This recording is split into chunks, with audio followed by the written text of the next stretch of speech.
Now, much like the Punisher films, the Ghost Rider franchise is something that is kind of frequently now.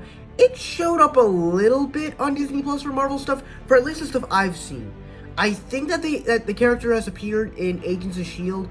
I can't really talk much about it because I've never seen Agents of S.H.I.E.L.D. or anything like that. I remember I was watching Avengers, the 4th season of Avengers Assemble, and what's crazy about that is that episode, that whole season is literally the whole plot line of Secret Wars, where all the Avengers and all the heroes get trapped on this planet called Battle World, and they're about to go and save it and use the Bifrost, but the Beyonder sends an army of Ghost Riders plus Ares to go attack these Avengers, and like there's a whole army of Ghost Riders. It's not one Ghost Rider the character, it's a whole army of Ghost Riders along with Ares, like, you know, Hercules' brother. And I thought it was pretty interesting. We don't really get enough of Ghost Rider in this series, but I would like to see it. And then, of course, you know, much like the Punisher stuff with the Midnight Suns, I would also like to see that and what that team is going to be like, and it's a little bit more of these darker characters. Overall, I think we should get Ghost Rider, and also I would like to see these Ghost Rider films leading up to it. So that's kind of the franchises I want to talk about, and basically thinking they should add it on Disney Plus already, because, come on, if they do add them, then Disney Plus is going to be fire for Marvel content. I mean, probably the best, easily for me, since Marvel's my favorite, it's going to be my favorite streaming service out there, since it has every single Marvel content piece out there. Alright, so that is it for this list. Thank you guys so much for watching. I really hope you enjoyed. Don't forget to like, comment, and subscribe. All my social media stuff in the about section over there. And I'll see you guys in the next video. Bye-bye.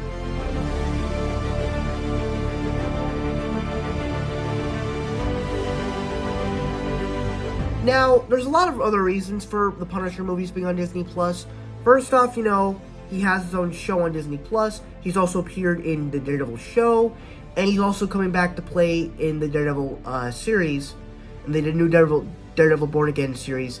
And there's also rumors that they're making a Midnight Suns project with the stuff with Man-Thing and Werewolf by Night and a couple of other characters. So I think it would be fittable for him to join this team, and also just to see the original versions of the Punisher played by other actors. And of course, we're in the Multiverse Saga. Pretty much everything of this also includes the multiverse. Because, I mean, come on. Every version of a Marvel character is going to appear in Secret Wars. We know it's going to be. It's not that it's different versions like Spider-Man 2099 or Spider-Gwen or different versions of that. No, it's actually going to be the film versions. That's what we think. But it would be interesting to see all these different Punisher actors and how they would actually cooperate in it. But we don't know how that's going to work, though. But we'll see how it goes.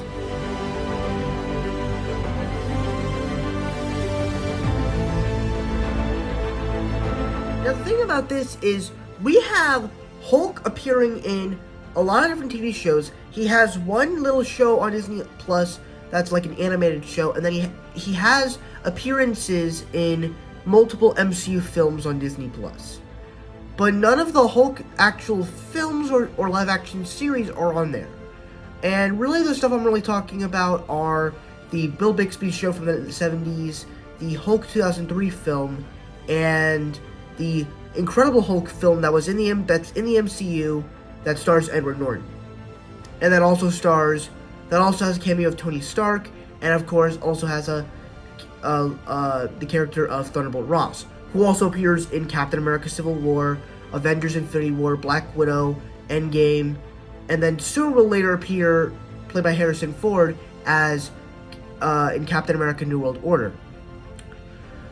But here's the thing about this one. This is probably the one I feel like I should have put at number 1, but for me, this is probably of all the franchises, this is the one that's probably going to be coming to Disney Plus, and at least for Incredible Hulk, because the rights to Universal's Hulk is coming back to Disney in June of this year. So when you think of that, we could probably get the Incredible Hulk coming to Disney Plus in June of this year. They could probably announce it. I mean, I don't want to make you think anything, but there's a chance.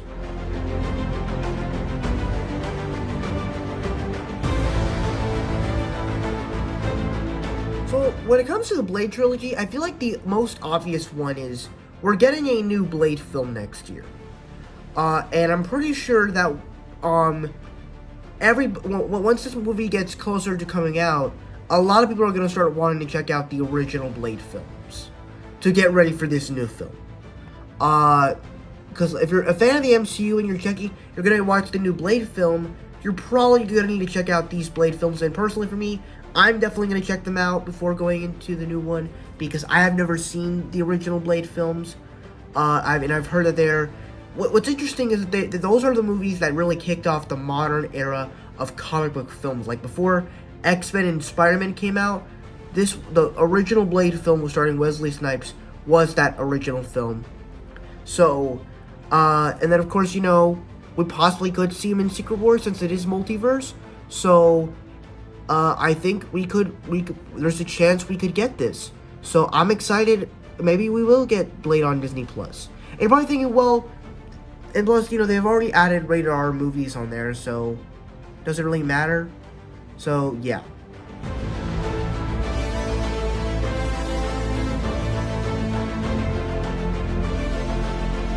So, back in the 2003 and 2005, we had a Ben Affleck Daredevil movie and an Elektra film. And long before Ben Affleck went to go on to play Batman, Ben Affleck was Daredevil. And then you also got Elektra, which these two films are part of the same universe. And why do I think they should be on Disney Plus? Well, first off, now I know that the Daredevil film's on Netflix, on HBO Max, but hear me out. First off, we have the Daredevil show on Disney Plus. We have the Daredevil show from Netflix on Disney Plus already, so that's one thing. Second thing, we have multiple Daredevil characters appearing in multiple MCU projects with Daredevil, Matt Murdock in No Way Home, Kingpin in Hawkeye, Daredevil in She-Hulk, and then third, we're also getting a new Daredevil TV show. That's a Disney Plus original series. And then I think the final thing, we're in the multiverse saga. So if we go to Secret Wars, there's a chance we possibly could see Ben Affleck's Daredevil in that version of Elektra. So, and honestly, I also would like to check these movies out because I actually have never seen them. So I think that they should definitely be on Disney Plus.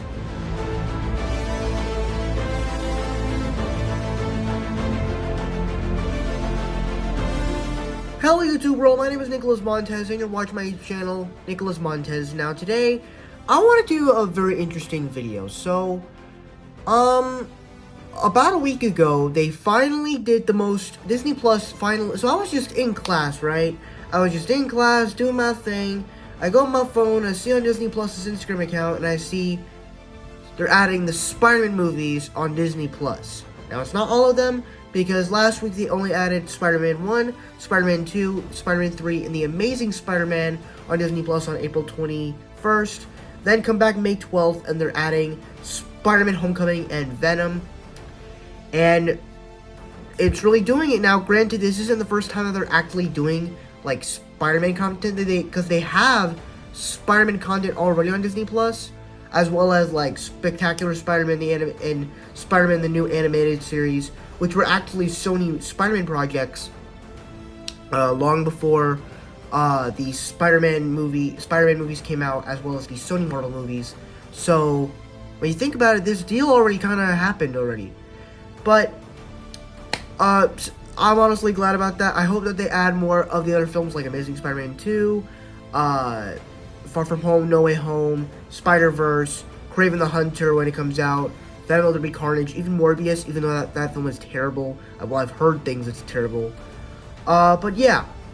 And then, of course, Beyond the Spider-Verse, Madam Web, El Muerto, all those movies when they come out. So, now that those movies are on Disney+, I'm thinking, we haven't really heard anything about what's going on between Disney and Sony, so is Disney Plus really going to become the official home for Marvel content? So with this video, I wanted to kind of talk about some Marvel franchises that I want to basically talk about some of the Marvel movie franchises that aren't on Disney Plus and would be like, maybe they should be on Disney Plus. And with that said, let's go ahead and get started.